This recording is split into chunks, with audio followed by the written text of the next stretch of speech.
বহুত ভাল লাগিছে আসলে ভাবিব নোৱাৰাকে ভাল লাগিছে বহুতে ভাল লাগিছে বিশেষকৈ লগৰবিলাকৰ কাৰণে বেছি ভাল লাগিছে কাৰণ তেওঁলোকে বহুত কষ্ট কৰিছিলে নিশ্চয় আজি ঘোষণা হোৱা উচ্চতৰ মাধ্যমিক চূড়ান্ত পৰীক্ষাত বিভিন্ন প্ৰান্তত সফলতা অৰ্জন কৰিছে বিভিন্ন শিক্ষাৰ্থীয়ে আমি গোলাঘাটৰ পৰিৱেশ দেখুৱাইছোঁ গোলাঘাটৰ শংকৰদেৱ শিশু বিদ্যা নিকেতনৰ নম্ৰতা বৰা নামৰ এগৰাকী ছাত্ৰীয়ে ইতিমধ্যে লাভ কৰিবলৈ সক্ষম হৈছে 94.6% বিদ্যালয়খনৰ মুঠ 3গৰাকী ছাত্ৰী ক্ৰমান্বয়ে নম্ৰতা বৰা দেৱিকা ইয়েন আৰু সম্পৰ্ষা অধ্যাপক নম্ৰতা বৰাই 94.6% দেৱিকা ইয়েনে 91.4% সম্পৰ্ষা অধ্যাপকে 87.4% নম্বৰে উজলিবলৈ সক্ষম হৈছে মই পুনে কথা পাতিম নম্ৰতা মোৰ সৈতে উপস্থিত আছে কি ক'বা আজি 94.6% নম্বৰ কেনেকুৱা লাগিছে বহুত ভাল লাগিছে আসলে ভাবিব নোৱাৰাকে ভাল লাগিছে ইমান এটা যে আসলে খুব বহুত ভাল লাগিছে মানে মই বুজাব পৰা নাই আসলে কেনেকুৱা লাগিছে ভাল লাগিছে আৰু প্ৰথম কথা নিকেতনখনক মই বহুত ধন্যবাদ জনাব বিচাৰিছোঁ আসলতে সৰুৰে পৰা মই এই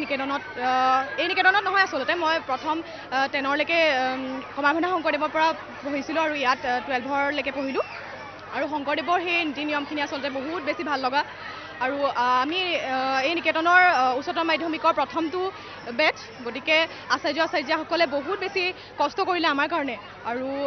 তেওঁলোকৰ সেই কষ্টৰ আসলতে আজি যি সাফল্য হ'ল বুলি মই ভাবোঁ আৰু বহুত ভাল লাগিছে আগলৈও যাতে এনেকৈ ভাল হয় সকলোৰে আৰু নিকেতনখনৰ ভাল হোৱাটোৱে মই বিচাৰোঁ ধন্যবাদ এটা কথা এবাৰ ৰেংক ব্যৱস্থা উঠাই দিয়া হ'ল যদি ৰেংক ব্যৱস্থা থাকিলে নিশ্চয় টপ 10ত তুমি থাকিলা হয় এই ৰেংক ব্যৱস্থাটোক লৈ কি ক'ব লগা আছে এতিয়া চৰকাৰে উঠাই দিলে ভাল হৈছে নে বেয়া হৈছে ৰেংকৰ কথা আচলতে সেই বিষয়ে মোৰ একো মতামত মই দিব নিবিচাৰোঁ কাৰণ সেইটো আগতে হয়তো আছিলে শিক্ষানীতি কিবা ব্যৱস্থা আছিলে এতিয়া উঠাই দিছে আৰু চৰকাৰী হয়তো চাগে কিবা মানে ভাল দেখিছে বা তাৰ মানে সেই ৰেংক ব্যৱস্থাৰ কিবা প্ৰয়োজনবোধ চাগে দেখা নাই সেইকাৰণে হয়তো চাগে উঠাই দিছে গতিকে মই একো ক'ব নিবিচাৰোঁ এই বিষয়ে কিবা পৃথকীকৰণ কৰাৰ নিচিনা লাগে নেকি ৰেংক ব্যৱস্থাৰ জৰিয়তে যে যিসকলে 2 নম্বৰ 3 নম্বৰ বেছি পাইছে তেওঁলোকক পৃথক দৃষ্টিৰে চোৱা বা যিসকলে 2 নম্বৰৰ বাবে সেই সফলতা অৰ্জন নকৰিলে তেওঁলোকক পৃথক দৃষ্টিৰে চোৱা এনেকুৱা এটা ব্যৱস্থাৰ বাবে চৰকাৰে উঠাই দিলে নেকি কি ভাবিছে হয়তো হ'ব পাৰে তেনেকুৱা কাৰণ কি হয় যে কিছুমান ল'ৰা ছোৱালীৰ বহুতৰে আশা থাকে এই ৰেংক ব্যৱস্থাটোৰ প্ৰতি আৰু মাত্ৰ এটা 1 নম্বৰ বা 2 নম্বৰৰ কাৰণে সেই তাৰ পৰা তেওঁলোক মানে বিচলিত হয় গতিকে হয়তো সেই তেনেকুৱা কিবা মানে ব্যৱস্থাৰ কাৰণে হয়তো চাগে এই ব্যৱস্থা গ্ৰহণ কৰিলে বুলি মই ভাবোঁ ধন্যবাদ জনাইছোঁ মোৰ সৈতে উপস্থিত আছে দেৱিকা ইয়েন ইতিমধ্যে তেওঁ 91% নম্বৰলৈ উজলিছে কি ক'বা কেনেকুৱা লাগিছে বহুতে ভাল লাগিছে বিশেষকৈ লগৰবিলাকৰ কাৰণে বেছি ভাল লাগিছে কাৰণ তেওঁলোকে বহুত কষ্ট কৰিছিলে আৰু গতিকে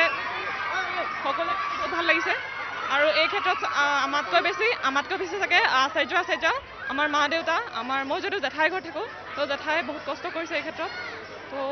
বহুতেই ভাল লাগিছে মানে ভবাতকৈ বেছিয়ে পাইছোঁ কাৰণে ভাল লাগিছে বহুত ধন্যবাদ জনাইছোঁ নম্ৰতাৰ পিতৃ আছে কন্যা এনে সফলতা যদি ৰেংক ব্যৱস্থা থাকিল হয় টপ 10ত নিশ্চয় থাকিলে হয় ৰেংক ব্যৱস্থা উঠাই দিলে আপোনাৰ ছোৱালীয়ে 94.6% নম্বৰ কেনেকুৱা লাগিছে ভাল লাগিছে আচলতে বহুত ভাল লাগিছে আজি ছোৱালীৰ সফলতাত আচলতে আজি ভাল লাগিছে কেনেধৰণে পঢ়া শুনা কৰিছিলে বা কেনেধৰণে আপোনালোকে গাইড কৰিছে পঢ়া শুনা মানে তাই যিখিনি তাই নিজেই কৰিছিলে মই যিখিনি ধৰক স্কুললৈ অনাটো মোৰ কৰ্তব্য মই সেইখিনি আনো বাকীখিনি তেওঁ নিজেই কৰিছে ধন্যবাদ মই দেখুৱাইছোঁ এই মুহূৰ্তৰ পৰিৱেশটো যে বিদ্যালয়ৰ ছাত্ৰ ছাত্ৰীসকল উপস্থিত আছে বিদ্যালয়ৰ শিক্ষক শিক্ষয়িত্ৰীসকল উপস্থিত আছে আৰু এই যি ইতিমধ্যে যিহেতু ৰেংক ব্যৱস্থা প্ৰত্যাহাৰ কৰা হৈছে এই ৰেংক ব্যৱস্থা প্ৰত্যাহাৰৰ পাছত প্ৰথমটো যিহেতু উচ্চতৰ মাধ্যমিক চূড়ান্ত পৰীক্ষা আৰু এই উচ্চতৰ মাধ্যমিক চূড়ান্ত পৰীক্ষাত বিভিন্ন প্ৰান্তৰ বহু ছাত্ৰ ছাত্ৰীয়ে সফলতা অৰ্জন কৰিবলৈ সক্ষম হৈছে এনেধৰণৰ এটা ৰিজাল্টৰ জৰিয়তে শংকৰদেৱ শিশু বিদ্যা নিকেতনৰ এইগৰাকী নম্ৰতা বৰা আৰু 3গৰাকী ছাত্ৰীয়ে সফলতা অৰ্জন কৰাত এতিয়া উৎফুল্লিত বিদ্যালয়ৰ শিক্ষক শিক্ষয়িত্ৰী ছাত্ৰ ছাত্ৰী আৰু তেওঁলোকৰ সতীৰ্থ